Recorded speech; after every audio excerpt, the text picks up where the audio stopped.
have been really busy the last 2 weeks, and I cannot wait to show you some of what I've been doing.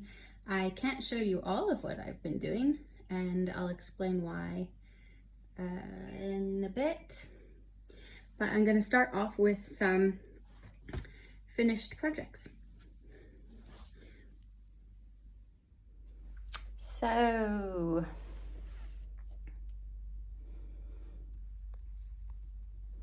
let's start with Father Christmas. So I showed you Father Christmas, was it last time? Did I show you the time before as well? I'm not sure. So I've completely created this primitive Father Christmas just on my own. Maybe you can tell. I've done it almost, yeah, all of it's cross stitch, but I've managed to make some texture by using different amounts of threads. So this I think is 3 threads, some of this, some of the beard and the bits on the hat and the cuffs are 6, but some of the beard is 3 and some is 5, maybe some is 4, and it might be hard to tell, but then it gives a little bit of texture. And so this is going to go on my dresser. So next week I'd love to do a video to show some of my Christmas decorations all around my house, and you'll be seeing Santa again. Oh, okay. So Father Christmas has, it's actually a bit of a floral, but from far away you can't tell. I'm sorry, the lighting isn't very good. Okay, see if we can focus on it. Okay. And then the bottom, I did sew it closed, and then I added another felt, just a stiff felt for him to stand on. And this I love. I'm in love. I love it, and I'm in love. Okay, so I've been working on this for a few weeks now. You saw my progress, and after I finished stitching, I did a tea dye. Now, I do not waste coffee on my projects. I think coffee is too precious for that. So I did a tea dye for this just to make it a bit more primitive looking. And I also changed it. So I put the year 2020 at the bottom. I have made a couple of changes to the design, and it was not intentional. Let's see. For instance, the heart, I did too many rows, and I left it, and I thought, well, let me just see how it looks in the overall design, and I think it's okay. I also made mistakes in the Christmas trees. So I made a mistake on this one, adding an extra row. And then when I made this one, I made some other mistakes, which looked fine, except when I went to do Christmas, it didn't fit. So I had to take that out and just redo it to make sure it matched. So I think this one and this one are supposed to be the same. But if I didn't tell you, I don't think you'd know.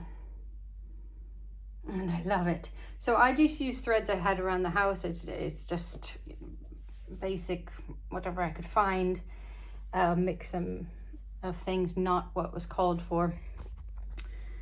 And on the back, I had ordered a sticky board to just make kind of a plaque to bring out at Christmas. And then I found this lovely green velvet and couldn't resist.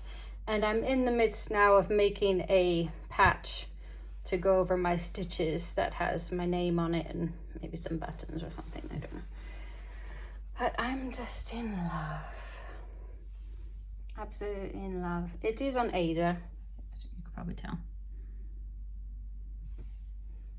I don't know, 16 count or something like that.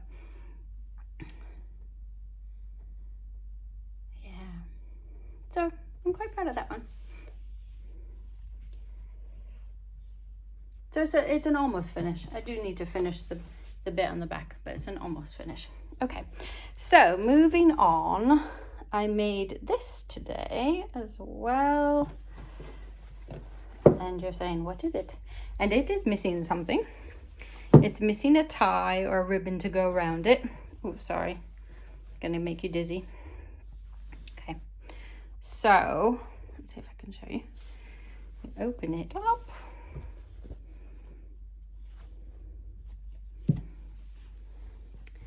And there is part of my haul, my new, I'm gonna have to slow that down for you.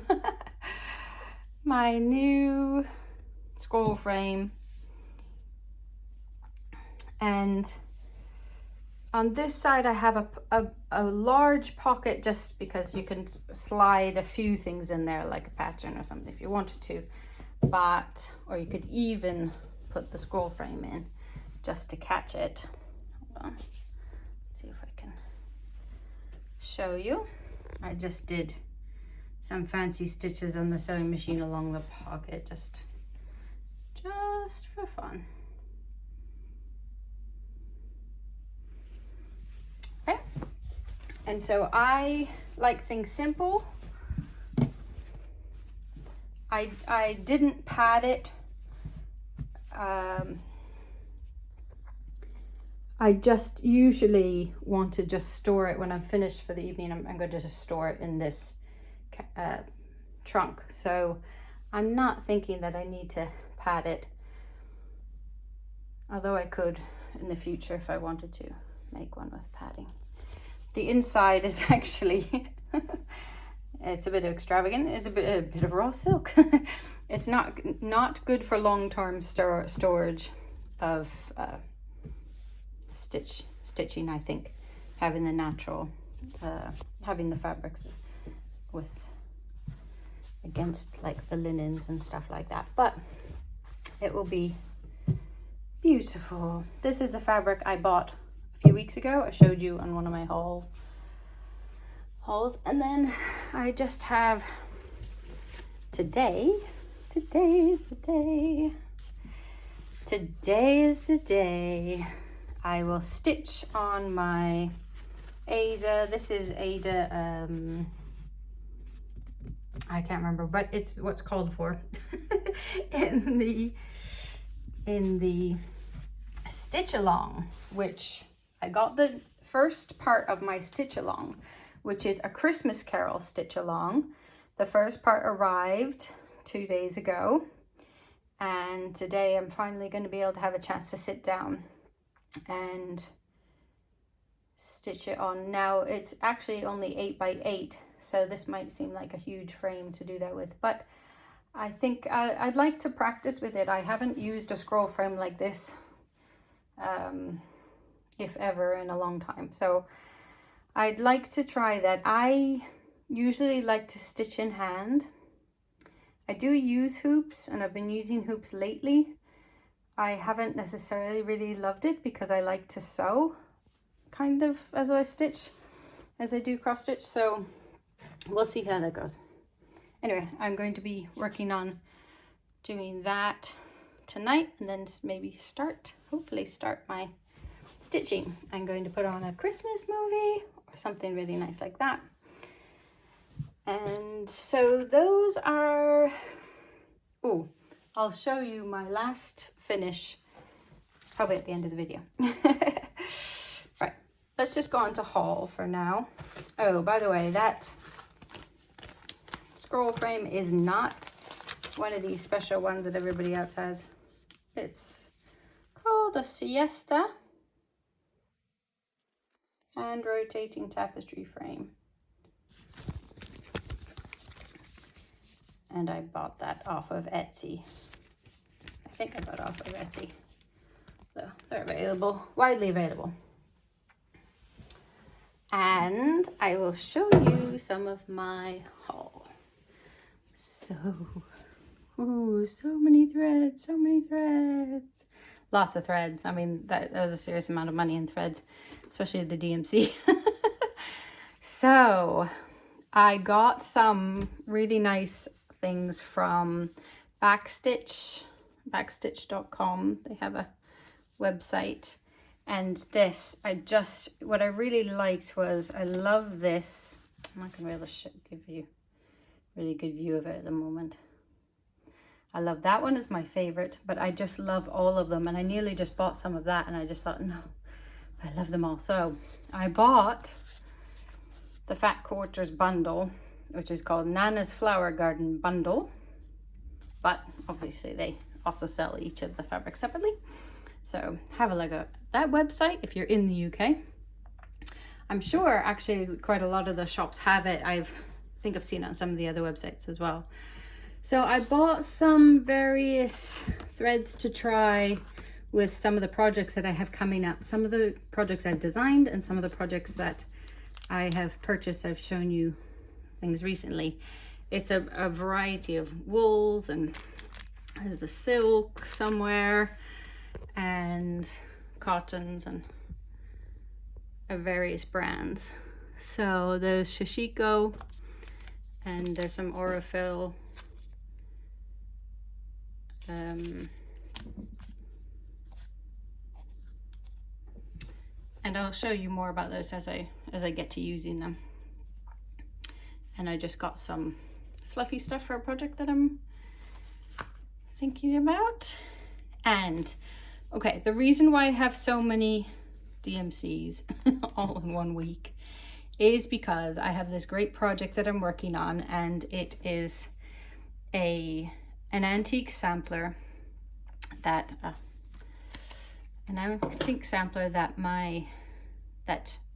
I've inherited, and I thought I'd have a go at trying to reproduce it. So I took a bunch of threads. I bought a bunch of threads to do that. It only needs it has 11 colors in it. However, it has 11 colors on the front in its faded condition, and 11 colors on the back. I don't have enough colors to do all of that, but I thought I'd get a variety to have a go at and start sort of sampling what might work. It's falling apart. I won't show it to you today. I'll show it to you soon after I chart it. It's falling apart, so it's really hard to count the stitches. They're really tiny. And in addition, I've got some threads for some other projects that I've been designing and just need some colors for. So moving on, I've got some ribbons, some gray velvet, some green velvet, and look at this. I had some ideas of using these to do some finishes, and I have no idea what I'm going to do with this. But I fell in love with it, so I took a meter of it. This is that tape that has the snaps in it. Yeah, you could use to make duvet covers. I'm going to use it to make some various bags, storage bags and things like that I need for various things for the kids. And I got some, this is actually ribbing, but I just really like the color. So it's a knit, and I want it to use as a border for things, for a couple of things, and it's absolutely the perfect color, I should say. So it's kind of a creamy color with the green and then the red. And these are just gorgeous. So this is purple and green and a blue. Wish I had a bit of red, like a deep red. Could do with a deep red at the moment, but anyway, there's a really nice blue. Now, I've been using velvet, a blue velvet, for some of my projects that I use with my first communion class, and basically some religious art and pocket shrines and things like that. And I've been using a blue velvet, and it's a bit stretchy, but this color is, I can't show it to you really. I can't really do it justice. Let's see if I can get some more light on it. It's just really, really lovely. I'm in love with it, and I think I should have bought some more of it, but never mind. I asked them specifically, will you keep buying this one? Anyway, so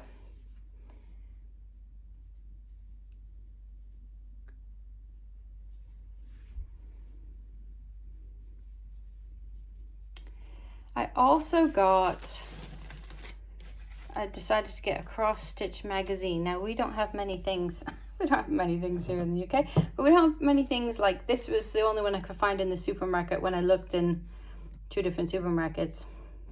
Normally they have quite a lot of, nowadays, crochet and other kinds of crafts, but if I can go to a specialty like Smith's, like WH Smith or something like that, I could maybe find some more cross-stitch magazines. So I decided I'll get one. One of the reasons why I sometimes get magazines is mainly for the ads, so that I can find out which kind of vendors sell what I want, which is how I managed to find some materials for quilting many years ago. When I moved back to the UK, I bought some quilting magazines, and yes, they do have a few. And this one came with this cute calendar, and it has, look, there's a card for each month, and on the back, which I won't show you, is the design so that you can do each one. And this Cross Stitcher magazine, apparently, they'll sell you kits.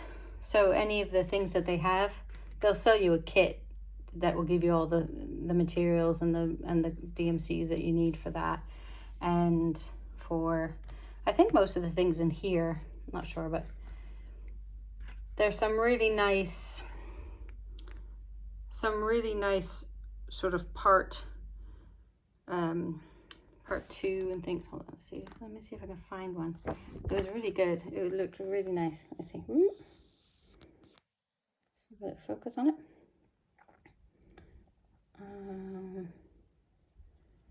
Don't know if you can see that really nice picture.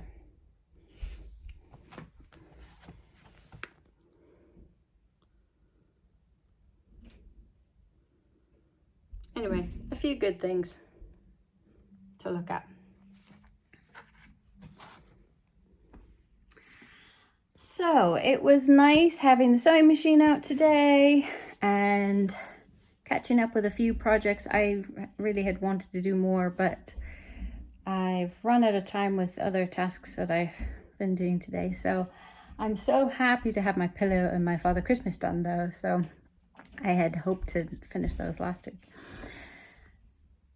So I would like to talk to you a little bit about what I'm up to. I've been doing a lot of designing, and partly because I've just been experimenting with things. I've always done that, just experiment with quilting and embroidery and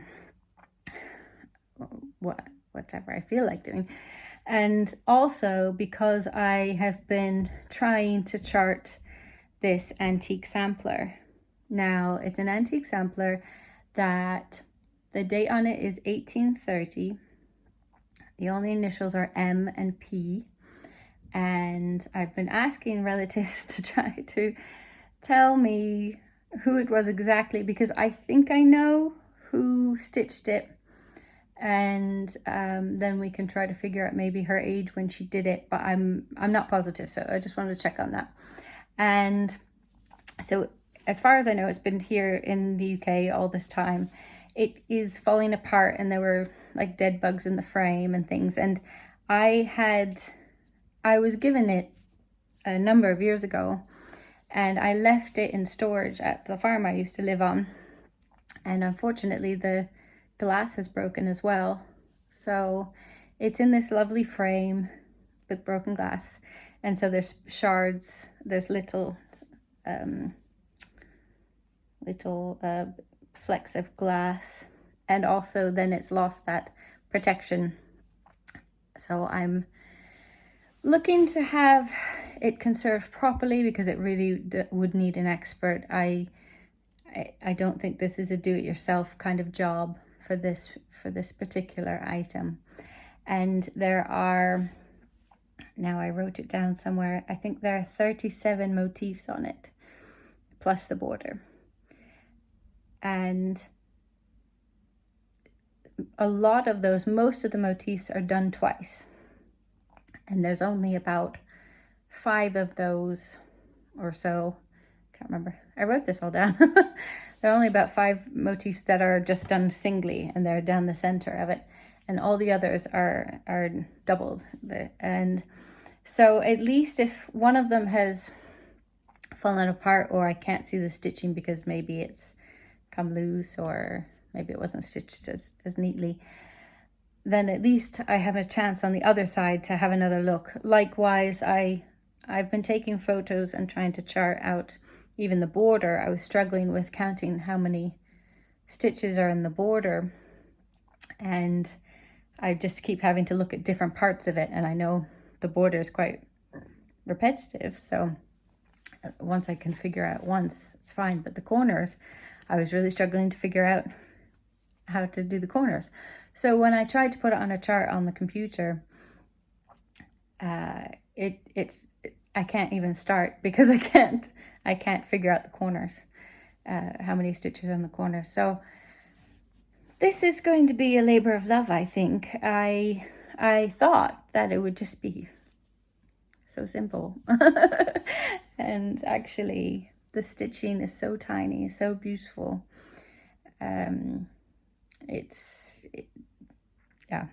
So I'm really enjoying that, and being frustrated by that as well. And I really want to do something to save this. I don't know what to do. I don't have the budget to have it conserved at the moment. I'm going to try to write. There's a Royal Society or something that can help, and I'll at least try to get some quotes.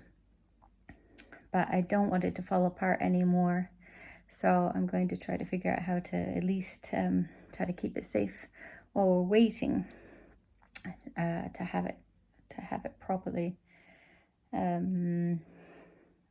framed again, or if it's not appropriate to be in a frame and displayed, stored in a safe way. So originally I didn't know that I would necessarily copy the whole design. I thought that I would chart it and offer it in my Etsy shop, but I also thought that I could just take motifs and take those motifs and add them to other things that I'm making, or put them on top of, in the front of a needle book, that kind of thing. Make a strawberry with one of the designs. So that was my plan. And now that I see that its current condition, although it wasn't in very good condition 3 years ago or 4 years ago when I last saw it, it was still all falling apart with holes and things. Now that I see it, and now the glass is broken, so I'm really seeing it and feeling it. Well, not trying not to feel it too much.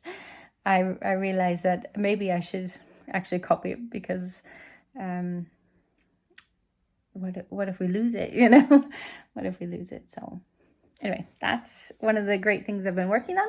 I've also been working on other designs of my own that I've just been feeling inspired to do. So I just go where the inspiration takes me. That's my philosophy. And I can't show you my designs. So I've been doing that. And then the other thing that I've been working on, and it's actually taken up more time than any of these other things altogether. I mean, I have not, I haven't done much stitching. I did, because I was trying to look around for actually stitching to show you of what I've been working on, my whips and stuff, and I looked around, I couldn't really find anything. And what I've been doing is a lot of practicing things and trying out some colors and techniques and things like that, stuff that's not really worth showing you. I haven't done many charts, partly because I knew that I was going to be doing a Christmas Carol this week, and looking around, I just can't find anything that I've been working on, even though what I have been doing is reorganizing my craft things. I moved in here 3 years ago, and a lot of my things in the craft department have had to sit in plastic storage boxes and various cabinets and things, often in 2 or 3 different rooms, because I don't have a lot of space here.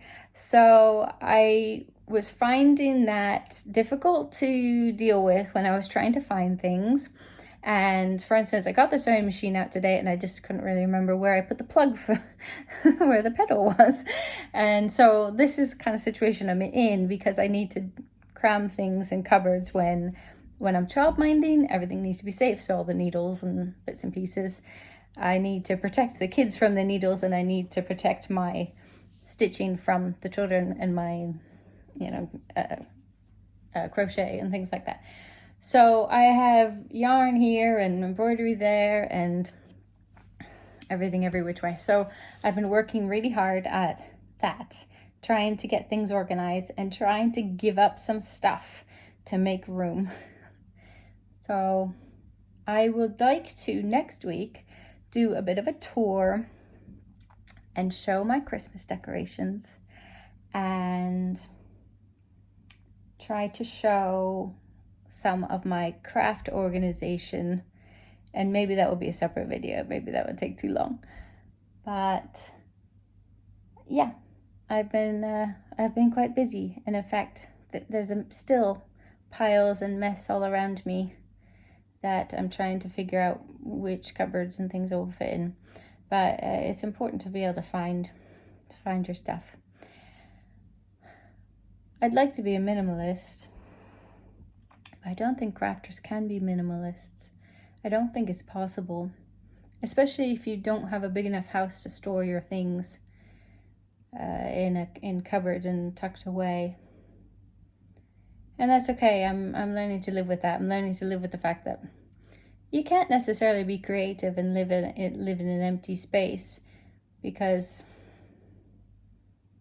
you need the materials to work.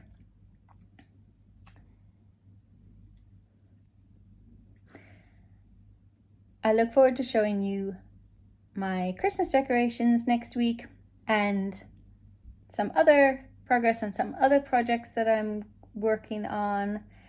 And I'm just going to show you, finally, I'm going to show you my lovely log cabin quilt. Thanks for watching. So here she is. My log cabin quilt. I made something like 22 years ago. It's finally finished. I have finally tied it. I'm still nervous about using it. I've always liked to have it on display. So I'm going to put it on the back of the sofa here and we'll see. Hopefully you'll see it in my Christmas decorations next week when I do a video with all my Christmas decorations.